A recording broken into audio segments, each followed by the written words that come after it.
In 1987, Tanya Van Coilenberg and Jay Cook boarded a ferry to Seattle, Washington. What was supposed to be an overnight trip began to concern their families when the couple never returned back home. Soon after, Tanya and Jay were found brutally murdered. But with no witnesses or promising leads, the case sat untouched for decades. That is until 2018, when law enforcement was able to finally catch the killer by using genetic genealogy. It's the DNA that actually determines what color eyes we have, what color hair we have, whether we're going to be tall or short. And you can also figure out the part of the world where a person's ancestors is from their DNA. That's their sort of genetic heritage, and that's different than a DNA fingerprint. That's Edward Humes, an author and journalist. He details the 1987 cold case and the future of crime solving in his book, The Forever Witness: How DNA and Genealogy Solved a Cold Case Double Murder. Companies like 23andMe and Ancestry DNA have popularized at-home DNA testing that anyone can use to trace their lineage throughout history. Very quickly, people realized that these databases could be used for much more than finding a long-lost relative. With this DNA tool, this genetic genealogy became not exactly child's play, but it opened up all those doors also for abandoned babies who didn't know where they came from, for amnesiacs who couldn't recall who they were. These people were being helped through the power of this crowdsourced DNA. Humes says it wasn't long before people realized we could use this technology to help solve crimes. It may not get matched with the killer, but finding a relative can be a crucial step to solving the case. That's the power of it. You don't need to have the guilty party's DNA, just some of their distant relatives. And that combined with a search through records, the old genealogy, old school methods, the two together can find almost anyone, including killers that seemed they were beyond reach. This revolutionary technology's first law enforcement debut was when it caught the Golden State Killer. Humes says that first attempt took multiple months and millions of dollars. So what I thought then was what everybody thought. Oh, well, this is cool, and they solved this big crime, but it's not like this is going to be useful in more than a handful of cases. It's too expensive. It's too much manpower. And then immediately another case broke, and it's where I happened to be living at the time in Seattle, in that area. And it was this double murder that became the heart of my book, because that wasn't a moonshot level. It happened really fast. And the genealogist who did the work, C.C. Moore, 2 hours after she got the go-ahead to do the case, she had solved it. A 31-year-old mystery that had baffled generations of detectives. She did in 2 hours for free. It didn't cost the police anything. And that was when I realized this isn't just a one-off. This is the future of criminal investigation. C.C. Moore is the chief genetic genealogist at Parabon Nanolabs, a DNA technology firm. Before dipping her toe into crime solving, Moore used genetic genealogy to help orphans learn about their biological ancestry. I was involved in a lot of media, both news type shows as well as print media that described some of the cases that I was involved in. And those would be read or seen by these law enforcement professionals, and they would think, hey, could I use these techniques, these adoption type techniques, to identify the violent criminal in my case? Or in some cases, coroners reached out to me and asked if I would be able to help identify their Jane or John Does. And though Moore realized how her techniques could greatly benefit law enforcement, she didn't immediately offer her services. She contemplated the decision for years before finally making her choice. I wanted to make sure I was doing it in an ethical and responsible way. And I also wanted to make sure that the people whose DNA was used for that purpose was aware of that and had the choice as to whether to participate in that application or not. That's when Moore decided to team up with Parabon, who was leading the way in SNP genotyping, a different test than what law enforcement had been using.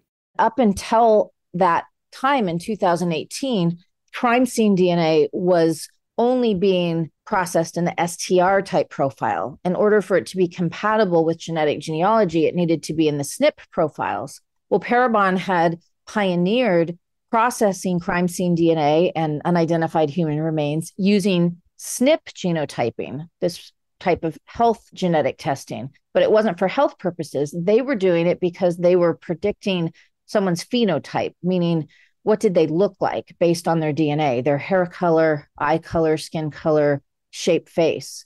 And it just so happens that was the exact same process that I needed to be able to move forward with genetic genealogy on those cases. Parabon had already snipped genotyped about 100 files from crime scenes and unidentified remains when Moore joined the team. With all of this data, they reached out to the agencies involved in those investigations and asked if they could perform genetic genealogy on those cases.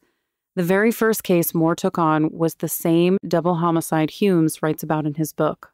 For law enforcement purposes, we are limited to the smallest databases. And in that case, I was just using GEDmatch, which is about 1 million people at the time that I utilized it. And so you just never really know what you're going to get till you get that DNA uploaded into whatever database you're allowed to use for that particular type of case.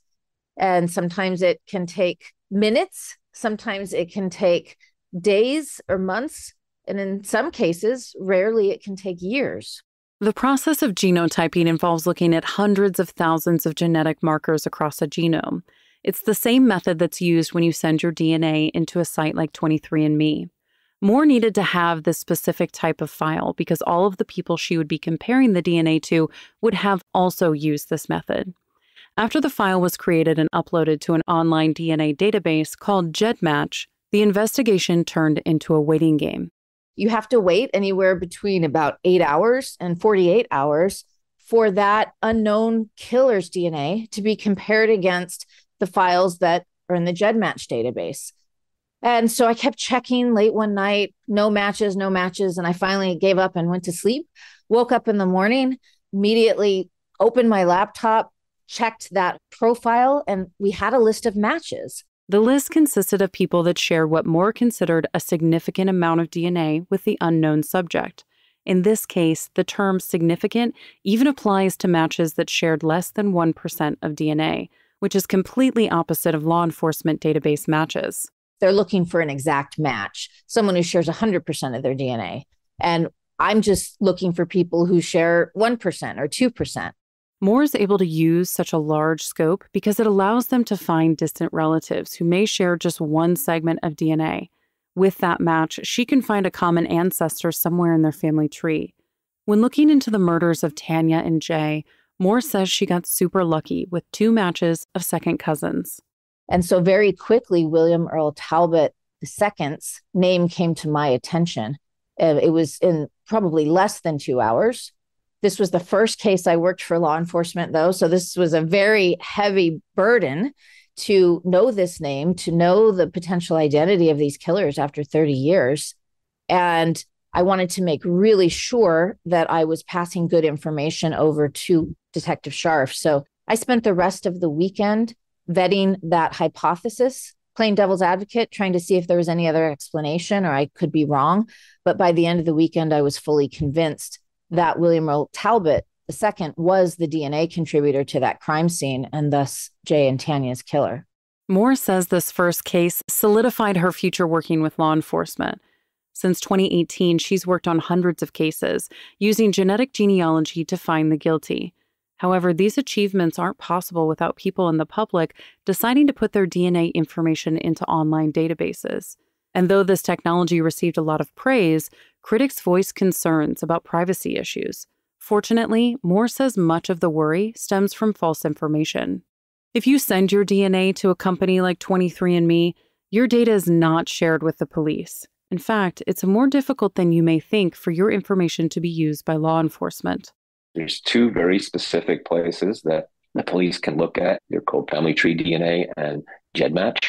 As a user, you have to take your test off of a place like Ancestry or 23andMe and put them yourself into those databases and give permission for the police to use the data that you've put up there to help them solve crimes. So nothing's happening, well, it shouldn't be happening behind anyone's back when you do that. And you're further protected because the only thing the police see when they get a list of individuals who might be distantly related to their crime suspect is a name and an email. Meaning they don't get any genetic data like hair color or health information. In fact, Moore says that most of her investigative work is actually done after the genetic genealogy test. And even though genetic genealogy gained publicity through solving cold cases, Moore says it's now evolved into a helpful tool to catching the bad guys in real time. The Forever Witness is available now wherever books are sold. You can find more information about Edward Humes, C.C. Moore, and all of our guests on our website, radiohealthjournal.org. For more behind the scenes, follow Radio Health Journal on Facebook, Instagram, and X. This segment originally aired in February 2023. Our writer-producer is Kristen Farah. Our executive producer is Amira Zaveri. I'm Elizabeth Westfield.